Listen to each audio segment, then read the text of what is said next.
ঢকুৱাখানাৰ বাসুদেৱ থান নৰোৱা সত্ৰলৈ গৈছিলোঁ। আচলতে তালৈ যোৱাৰ কোনো আগতীয়া প্লেনিং নাছিল।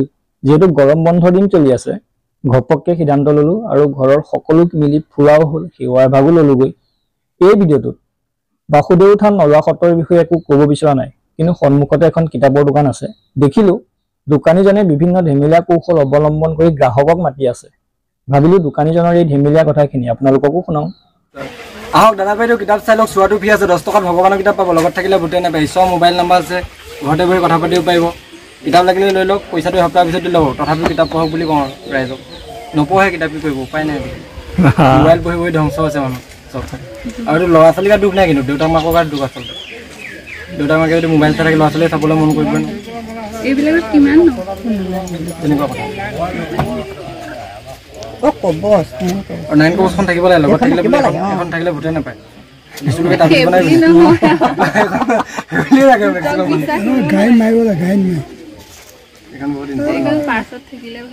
পাৰ্চত লৈ মুখস্থ থাকিলে বেছি ভাল, পাৰ্চত লৈ নুফুৰিলেও আৰু।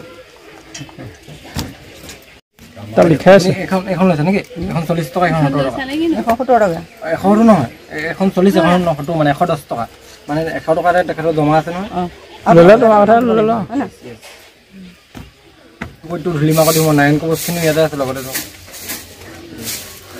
সেইটো বিশ্বাসে মিলাব বুলি আছে, ভাবি ভক্তি আৰু। সেইটো বিশ্বাস লাগিব, বিশ্বাস নহ'লে লাভ নাই। চব বস্তুতে বিশ্বাস।